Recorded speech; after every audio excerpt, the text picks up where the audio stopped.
Good evening, ladies and gentlemen. How are we getting on? Welcome to a brand new Fallout 76 video. So, as we are in a bit of a quiet spot at the moment, and we haven't done one of these in a while, I thought it might be fun to take a look at a few of my favourite camp spots.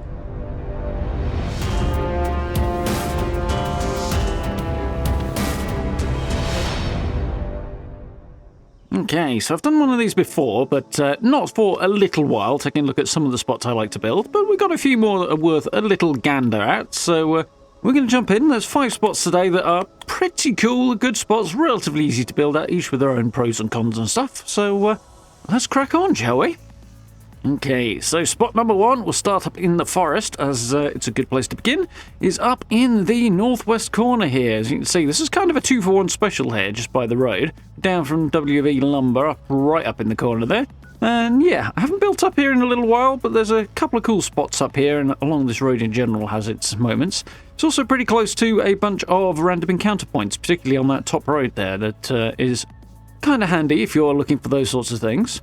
So here we go. This is a spot, fairly flat. Fairly, it kind of slopes away from you a little bit. The small trees here will absolutely bulldoze, but obviously those big, thick trunks will not. So kind of have to work around those a little bit. But for compact camp builds, which IMO are the best way to go, this is not such a bad spot at all. It's definitely nice, convenient spot. There's a bit of water at the back there. You've got the road here if you want a road passing right by your camp. It's not exactly heavy on the footfall, but it's a nice little spot.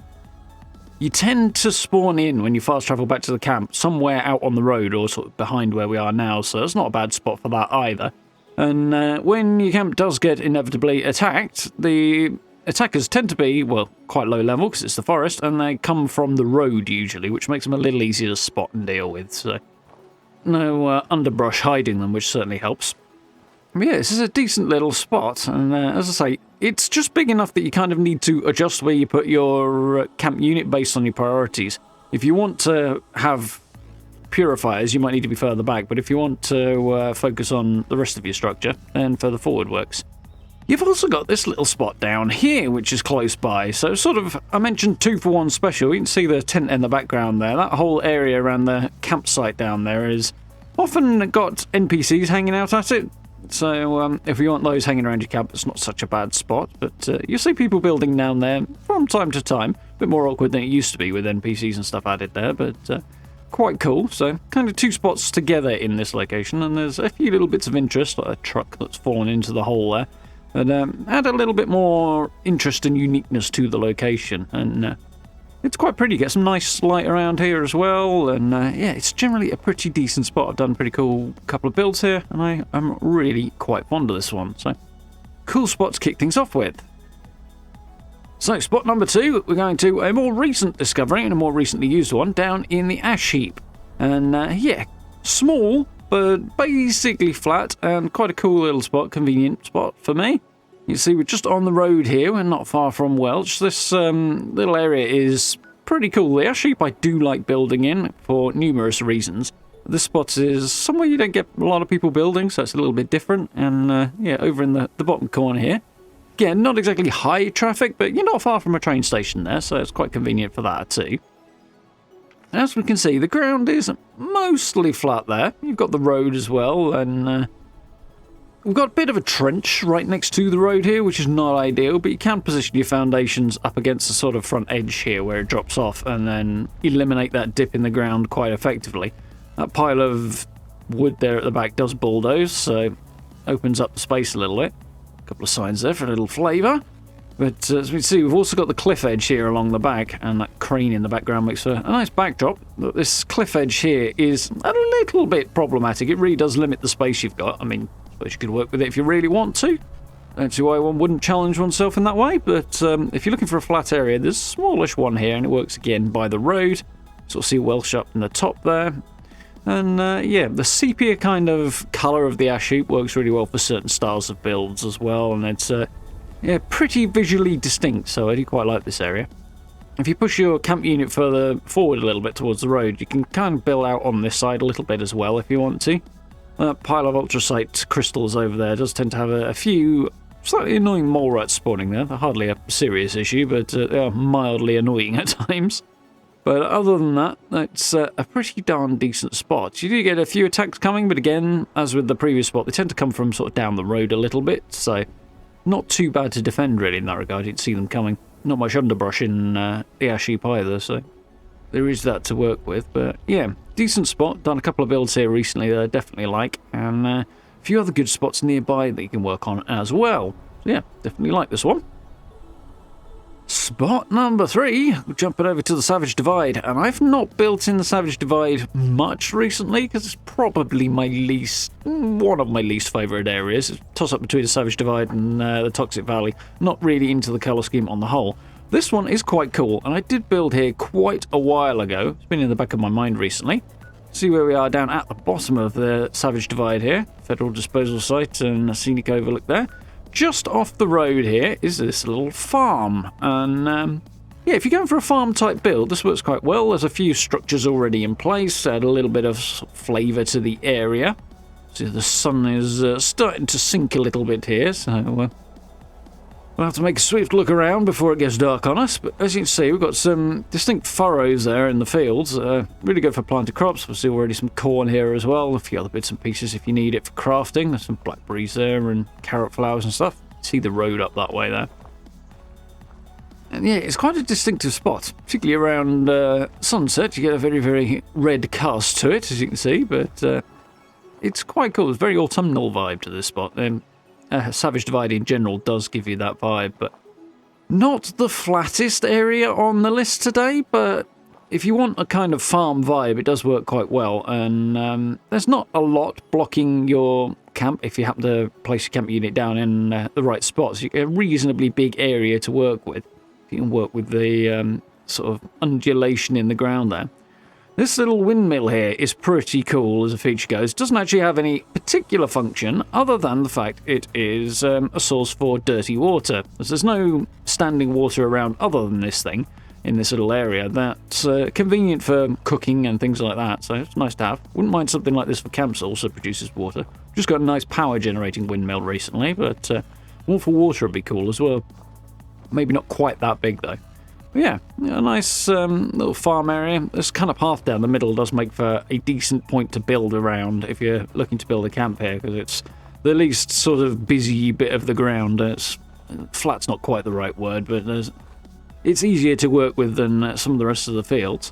If you are a carnivore, as you can see from the radstag wandering through at the back there, this is also quite a good spot for you as well, as it usually does have radstags at this spot. So if you're wanting to harvest them, farm them, and that sort of thing, then building a camp here is not a terrible idea. So the other locations around, you've got the barn there, and there's the house over the back that we'll see in just a second, are good for a little bit of scrap as well, if you want to pick that up on a semi-regular basis. But yeah, a decent spot that we don't see people using a whole lot this, so I thought I'd drop it in and mention it. So, number 4 I think, is over in the Mire, can you tell? This is one I currently have a camp in, as you can kind of see from the map here. It's a tiny little unmarked pond over this side of the Mire, and I really like this location. The Mire's got a few spots that are kind of like this, sort of. Quite cool. A few convenient close-by locations, including Berkeley Springs Station, which is not far away at all. Good way to find it, that. Just drop into the station and run over this way a little bit.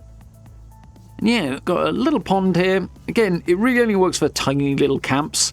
But you could build over the water, I suppose, if you want. Probably stretch out to something a little bit bigger. And yeah, definitely a fan of this one. So we've got my camp in this little area as well already. And yeah, it tucks under the trees quite nicely. You've got water available if you need it. You've got the awesome lighting that the Mire always brings. And that is very, very much a worthwhile thing to take advantage of. One of the various things that I like doing with camps is building off the beaten track, sort of hidden spots in the trees, in the woods, sort of out of sight, and places where they're not going to be stumbled on too often. So that's kind of counterintuitive as far as player vending goes, but in terms of hiding away from the denizens of the wasteland and not attracting raiders and blood eagles and things like that to your home, then being sort of hidden away in the trees kind of makes a certain amount of sense.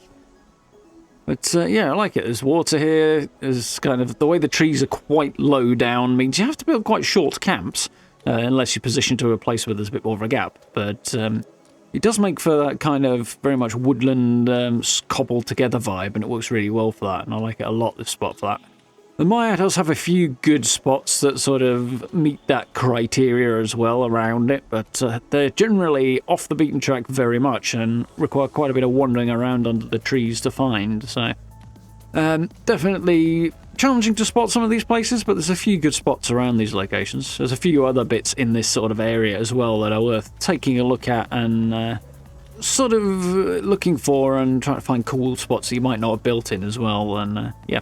Definitely do like building locations like this, so the Mire is a favourite of mine, especially with the lighting and with that kind of hidden in the trees vibe. So definitely going to be doing more builds in this area and using this sort of theme, I think, going forward. So this is definitely one of my favourite spots that I have found so far in the Mire. Okay, so camp number 5, or spot number 5, is our last one for the day, and we're down in the Cranberry Bog for this one. You might recognise this from a few builds I've done over the last year or so, which is south of the Cranberry Glade there. Easiest way to find it really is to go to the Cranberry Glade and then sort of turn right and head down towards this spot. Where it opens out is basically the area we're in, and you can see there's a few close by locations there. The nuke zone for the Scottish Beast Queen's just down the way. It tends to be far enough away to the south though that the camp won't get nuked if you're up here. You sort of see here these individual trees sticking up that form a kind of semicircle there around the spot that I like to build on occasion when I'm down here. Again, off the beaten track, kind of away on the edge of the map, which means a bit of fast travel expense, but not the end of the world, it's not that expensive. And it's flat, there's not really any water around here, so you have got that issue. If you need water, you'll have to travel for it. You can risk the Cranberry Glade, which is that line of trees there that's kind of blocking the horizon at the back. That's where the Cranberry Glade is. It's not as far away as it looks on the map. And there is water in there. There's also lots of Mirelurks and high-level Mirelurks and stuff like that in there that can be an issue. They don't tend to wander down to the camp too much, but if you're going in there, then, yeah, potential fight to be had. One thing that does occasionally be a bit of an issue here is sort of where we're looking here towards the south. You do occasionally get big beasties spawning down there. I've had occasion where I walked out the front door and saw fog crawlers wandering around outside my camp, or a Mirelurk Queen just sort of wandering by to the south there, and that can be occasionally problematic. But this spot on the whole is flat. It's in the Cranberry Bog, which a lot of people don't build down this corner, so if you're looking for something that's a bit different, it fits the vibe there. It can be a bit grey, as you can see from the weather here. It does tend a little bit to be kind of grey and not particularly exciting in the weather-wise down here. But other than that, I think it's a pretty decent spot. As I say, it's flat, it's open, you basically got a relatively blank canvas here to work with. Some of these trees will bulldoze if you really need. You shouldn't really need, though, if you put your camp unit in the middle, because it's a big open area, and you've basically, as I say, got a blank slate to start from.